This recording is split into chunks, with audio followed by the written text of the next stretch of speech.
On October the 20th, 2012, 15-month-old Prince MacLeod fell unconscious. When the paramedics arrived, they found him naked on the floor, where his father Joaquin explained he gave his son a cold bath. Prince was then rushed to Fairfax Hospital. My name is Cameron. Welcome to Trured Crime.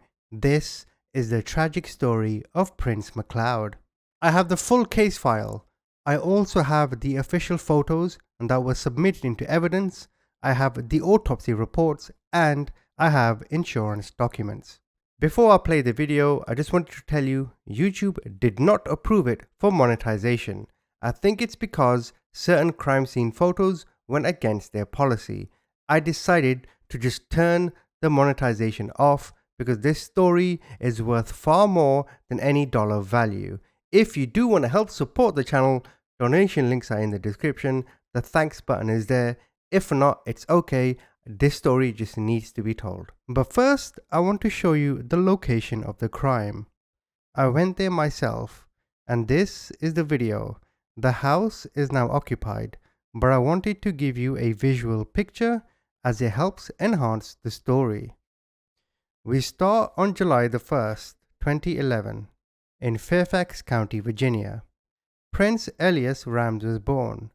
This is his birth certificate. He was born 39 weeks gestation and he weighed 9 pounds. His father Joaquin was around 34 years old at the time. On June the 14th, 2012, it was documented in his primary care records that he was diagnosed with a febrile seizure based on a description provided by his mother, Hera MacLeod. His mother told the doctors she found Prince shaking in his crib and being rigid when she picked him up. His mother reported that both her and her mother, the grandmother of Prince, had a history of febrile seizures as well. Prince was taken to Prince William Hospital on September the 8th by his father for a febrile seizure. Prince had recurrent seizures on September the 9th, and then his mother took him to be seen at another hospital and was given an outpatient prescription of Diastat. He was seen again on September the 21st and on October the 19th by his PCP providers for additional seizures. In fact, on October the 19th, when seen by his primary care provider, his mother told the doctor the infant had a fever for the past 2 days and had a febrile seizure on the night of October 18th and had blood coming out of his mouth at that time. So Hera was then advised by a doctor that Prince should go and see a child neurologist. So on September the 11th, 2012, they went to see a neurologist. The neurologist found Prince to be developmentally appropriate. All the seizures described were less than 10 minutes. His growth chart from the primary care office indicated that during the 7 months prior to his death, there were no ongoing issues except for these seizures. Now, the reason why I've told you of this medical history is because this was a key component used by the defense in telling the jury, well, Prince died as a result of his seizures. So let's now discuss the incident itself. On October the 20th, 2012, which in the care of his mother, Prince was running a fever and was given Tylenol at 9:30 a.m. The pair were seen at a local grocery store, and the surveillance footage showed there were no signs of distress. His father, who was living separately from the mother, picked him up at 11 a.m. and his father's housemates told police at the time Prince was in a playful mood. His father told the police that he fed Prince oatmeal, gave him apple juice, and then put him down for a nap around 12:30 p.m. His father reports his 13-year-old son was in the same room playing video games. Joaquin told police he would frequently go into the room to check in on Prince and found him with gasping respiratory effort. Joaquin then took him into the bathroom and a roommate of his told police Joaquin ran 2 to 3 inches of water in the tub without a stopper in place. Joaquin placed Prince in the tub lying on his back, and then he grabbed water and started running it over his face. He did this as he thought he could try and revive him by splashing water on his face and body. Joaquin told police Prince was blue and wasn't breathing and was attempting to revive him. They then called 911 and his housemate took over the resuscitation whilst being directed by the 911 operative. A small amount of blood started leaking from Prince's nose. Eventually, the paramedics arrived at 2:35 p.m. and they report the child was in cardio arrest. They then take him to the hospital. He had received 3 rounds of epinephrine with the paramedics, and then at the hospital, and then an additional 3 rounds along with bicarbonate and 2 rounds of atropine. Prince was described as cold and had a rectal temperature of 91 degrees. The doctors reported at the time that he had an abrasion on his left eye and had blood coming out of his nares. His legs were cold and pale, and when a chest x-ray was completed, the doctors described him to have multifocal areas of disease. The doctors reported he was dehydrated. He had elevated levels of blood sugar. They maintained his heart rate with dopamine and epinephrine. Eventually, he was placed on life support, but was pronounced dead on October the 21st, 2012 at 8:36 p.m. Now, everything I've told you was written in a medical report compiled by Dr. Foster, who at the time was the division chairman of pediatric services at the Children's Hospital. And interestingly, in the report, he concludes the child was prone to having febrile seizures, but not in this case, given the amount of fluids in the body was consistent with drowning.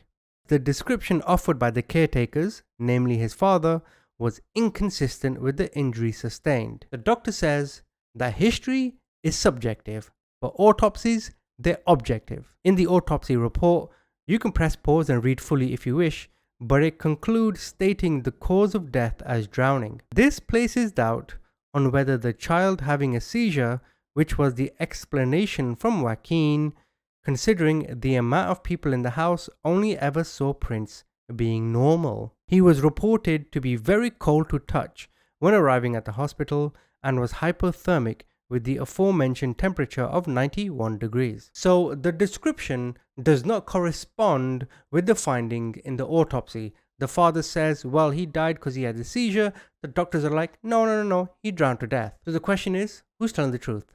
Well, let's take a look at Joaquin Rams. Back in 2003, Joaquin's girlfriend at the time, Sean Mason, was shot dead. Now, the police had him as the number 1 suspect, as he did break into the apartment, but he told police he was running in to try and find her and help her. He wasn't trying to attack her. Strangely, he did try to collect money from a life insurance policy as a result of her death. Moving on to 2008, his mother, Alma Collins, was found unconscious.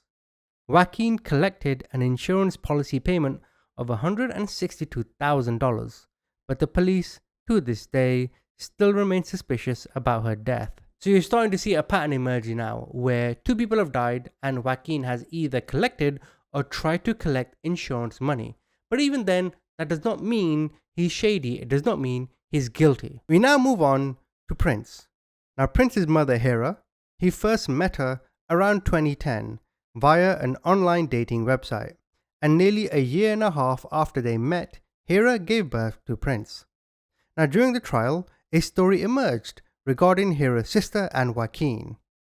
You see, Joaquin was an aspiring music artist, and Hera's sister also wanted to pursue a career in singing. So Joaquin thought, well, I can go to this concert, I know people, we have backstage passes, and then the sister can go meet these people and maybe, she can make some contacts. After the concert, they go back to Joaquin's apartment, and according to court documents, the sister claimed Joaquin said she will be assaulted by gang members if she did not have sex with him. During the trial, Joaquin confirmed they had sex. It was rumored that the sexual encounter had been recorded and the police were able to retrieve the footage and confirmed they did indeed sleep together. What is also alarming is he told Hera when they met he was 26, when in fact he was around 33. So as you can see, Joaquin is like many other people. Nothing is what it seems. Finally, the police had an informant, so to speak. When Joaquin was arrested and put into jail, a fellow inmate testified that Joaquin confirmed he did kill his son. This is the official correspondence from the informant. The informant says, "Dear Captain Herlock, I come to you and peace. I have issue with Ram's cell 3. He told me about his case. He killed his son for money. He told me everything how it happened. I told Ram that I told my lawyer, and now the DA want to talk to me about the case of Rams. I told Rams that I am telling him everything. Now Rams is mad at me, calling me a snitch." You can press pause if you'd like to read the full letter. So once Rams learnt that this informant was testifying against him, he became aggressive towards the informant. Finally, we have the life insurance policy. There were many Joaquin had taken out in the name of his son, but this is one document confirming the policy. It seems, for a juvenile, the value was $50,000.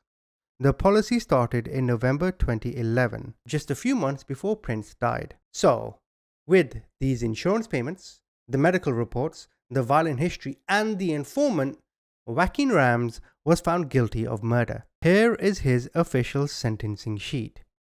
On the 1st of August 2017, he was sentenced to life in prison without the possibility of parole.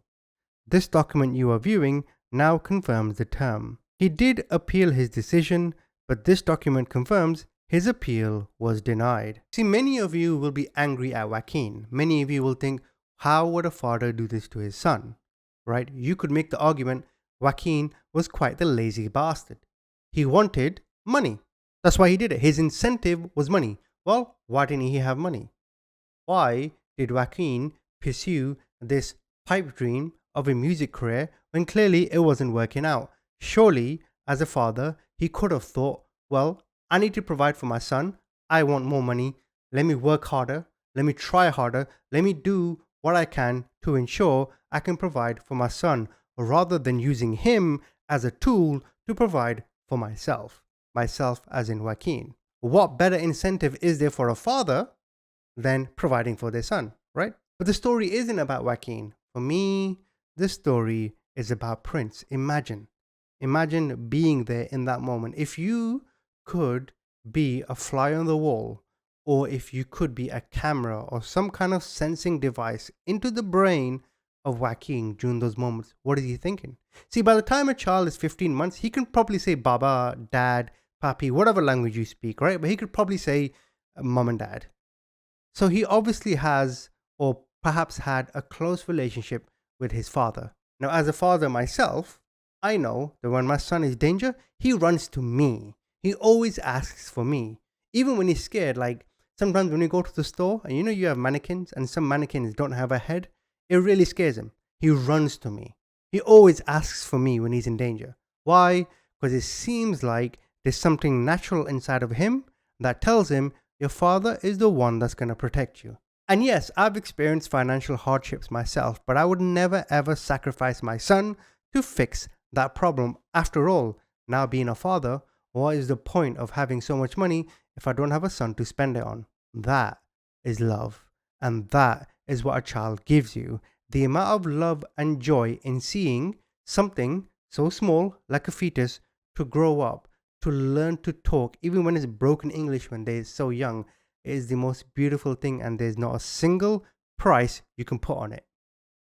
Joaquin, however, put a price on it. Why? Because he's a fucking moron. So the only conclusion I can come to is this was a child Joaquin did not want.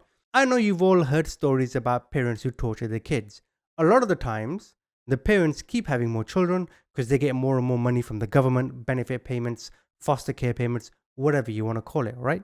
You could argue Joaquin is in the same vein. His incentive was money. But what kind of sick human being must you be willing to sacrifice your own blood to get $50,000? And just so you know, the total amount of the insurance policies were around $500,000. There were so many other policies that he had. But like I said, there is no price on the happiness of your child.